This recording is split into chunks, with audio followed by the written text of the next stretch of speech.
YouTubers, this is another video from your friendly neighborhood reviewer Evelyn. So today we're going to be reviewing part 2 of the first season of The Glory as promised, and also I'll be reacting to the new trailer, the special teaser trailer that they took out for the part 2 of the series, or season 2, that's going to come out on March the 10th.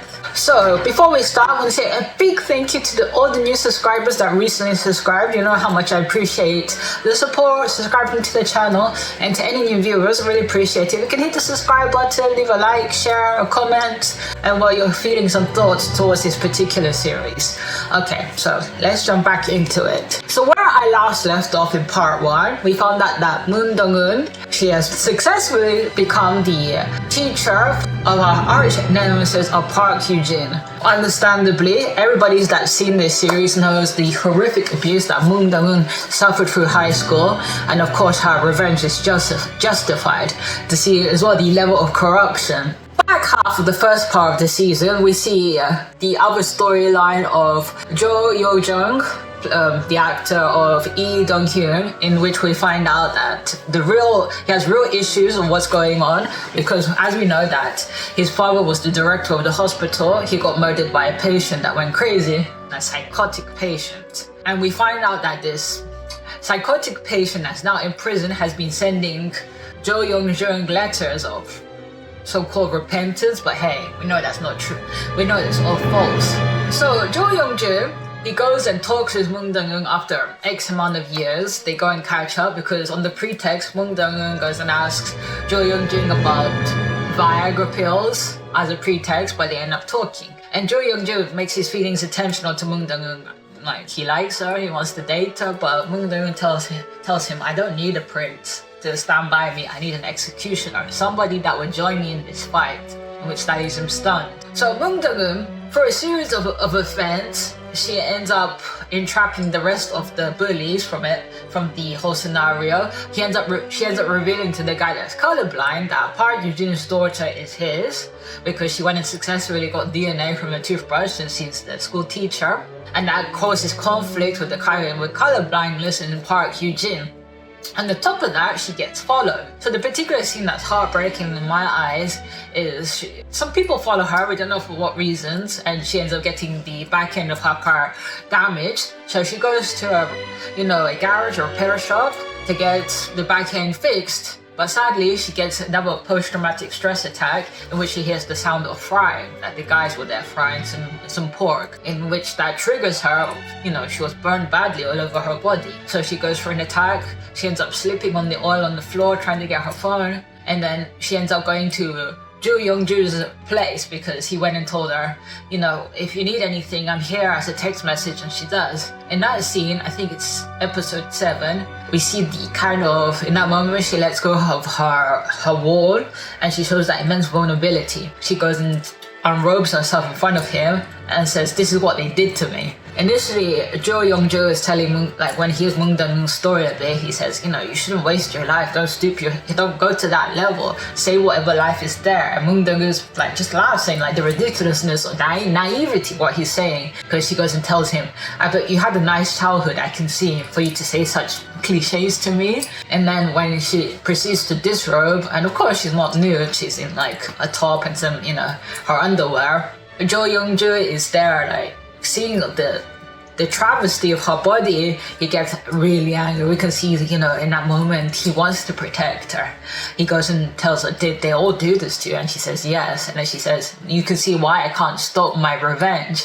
Jo Young-jung goes and says, okay, I'll be your executioner. Tell me who I have to, take out. And from that moment, Moon Dong-eun and Jo Young-jung, they form that partnership in which Moon Dong-eun goes and successfully entices Park Hyujin's husband. I think the husband's oblivious. I get it's an arranged marriage, but I think he's oblivious to how cruel, how evil his wife is. Because through a series of events, he ends up finding out in that moment, because Moon Dong-eun arranges a parent-teacher conference in which she goes and invites Park Hyujin's, her husband, horrified the daddy. Of course, he doesn't know that biologically the child ain't his, and also the guy with colorblindness. Park Hyujin's husband sees Moon Dong-eun. He realizes that him meeting her in that gambling house where they play Go, that game of Go, that wasn't a coincidence. So Moon Dong-eun is there waiting for Park Yoo-jin's husband to get in contact with her so they can have that all-important conversation. And of course, the little girl, Park Yoo-jin's daughter, she goes and tells her mom that, oh, like, yo, the daddies came to the school. Of course, Park Yoo-jin's like freaking out. She's like, oh my god. And she almost interrogates her daughter, but then she gets, her blood runs cold when her daughter says, oh, like, my dad was there, and Uncle Jae-hyun, the guy with color blindness. And she goes almost like, what the hell? So in episode 8, Park Yoo-jin goes and uses her contact with the ex-police chief, now security guard that's kind of like her mother's lover, something along the lines of that, to find out about Moon Dong-eun's story, in which she finds out like basic information that everything is good, clean, she has nothing wrong.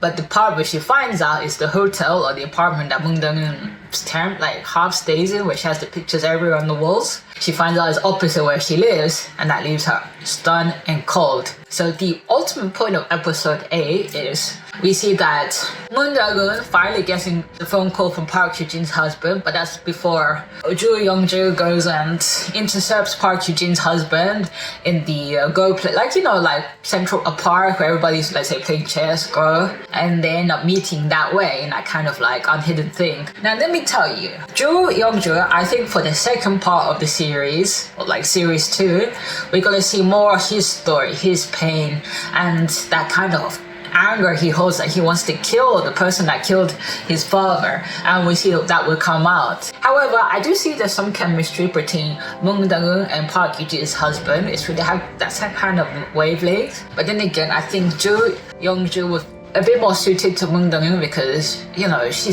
has severe complex PTSD. I'm not a doctor or whatever, but even a blind person can see this. And she needs somebody that can help lighten the mood, because of course if you have two people with the same kind of mindset, of course it's what Park Yoo-jin's husband, and what a not a narcissist, but you think for such a guy that takes particular care to details, that he let it slip through that Park Yoo-jin's daughter, who he thinks is his daughter, was not his. I can't wait for him to find out for the second part. And ultimately at the end, Park Yoo-jin's husband and Moon Dong-eun, they have the conversation. She tells him everything that his wife has done to him, and he's left like, oh my god, like this sounds awful. In his head he's thinking, but do I believe this? And then we get at the end of episode 8, Park Yoo-jin manages to break, like, even worse, she pays somebody to break into Moon Dong-eun's apartment, which is opposite her house. She goes in and she sees the photos everywhere, and she goes and says, like, you know, she made a mistake, she shouldn't bullied her, she should have like killed her. And then in that moment we think that Moon Dong-eun is going to walk into the apartment, but her husband walks in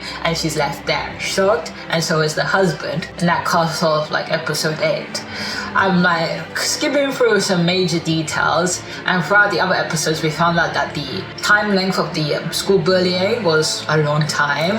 A long time. And we also see in the world that there's lots of people that she wants to get revenge of, and of course the other character, her mother, who's there like, God knows, you know, acting a little crazy. So that's the end of the first part. We're now going to react to the special trailer and the new scenes, and maybe I'll theorize what could happen. 그리운 연진에게 매일 생각했어, 연진아. 난 너를 어디서 제외해야 할까? A bit of recap here. 널 다시 만났을 때 너의 이름을 잊고 너의 얼굴을 잊고 누구더라? 제발 Hope 너를 I never 기억조차 ever remember 못하게. you again.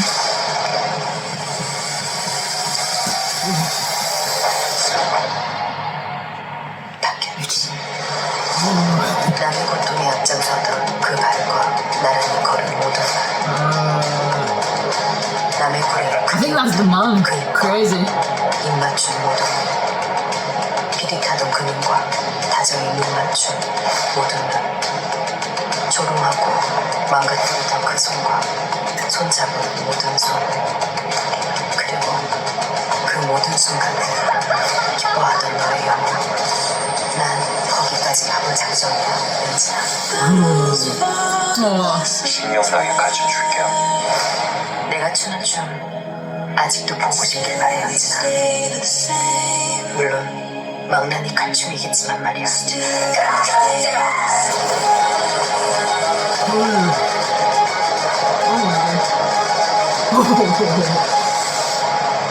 Oh. 죽이고 싶었던 나의 연진아, 이게 내 마지막 편지야. 마지막 편지야. March 10th. Wow, so chilling, the new scenes. I can't wait for the husband of Park Eugene to confront his wife. You see that little bit, that scene, he's like, you see full on anger. I hope, well, it's an arranged marriage, so how much love that could have been, I don't know, but maybe the guy has a moral compass. And also there's a bit I forgot to mention that the guy that had the tattoo here in Latin saying, you know, something about death, like Mori. Now we know he's got murdered. He went, I think, got the body of the other girl that was who got bullied before Moon Dang-eun. And the only thing we get a snapshot of these green shoes that all the three girls in this, including Park Eugene, I think they all had exactly the same green shoes. But Park Eugene went, I don't know how she murdered the guy, how she overpowered him, God knows how, because she goes around with a scar on her foot, so maybe an injury there. So that's one point of contention. That we see Jo Young-jun, the plastic surgeon guy, have a breakdown. Don't know whether there'll be a confrontation. And also we see Moon Dang-eun like screaming, "Stop laughing," to who? Moon Dang-eun's strength has been to carry out all this, is to go with more like a dissociation, like, oh, I can't even pronounce the word, separating herself from the situation, analyze everything very coldly, because of course she has nothing left to lose. She spent the majority of like the last 20 years like making this revenge come true, and that's her only thing. I hope to God for part 2 that Moon Dang-eun and Jo Young-jun, that they start off differently somewhere, or everything comes to light with the corruption, and that Park Eugene does get arrested. The level of violence that happened to Moon Dang-eun is criminal. It's almost psychotic. That justifies to be, put to jail. That level of cruelty. The actress Song Hye-kyo, oh my gosh, she came at like, I think the real peak of some of these actors in Korea is like early 30s, early 40s, and they find the role that, puts them leagues forward. Oh my god, I just get chills watching that little teaser. Okay, so we made it to the end. You guys let me know what you think about the series and for season 2, and what your thoughts between who killed the guy that had the tattoo in the neck, and what's gonna happen to Moon Dang-eun. Will she have a happy ending? Because I think she deserves it with such a sad, tough life she's led. And as I leave you always, stay safe. Bye.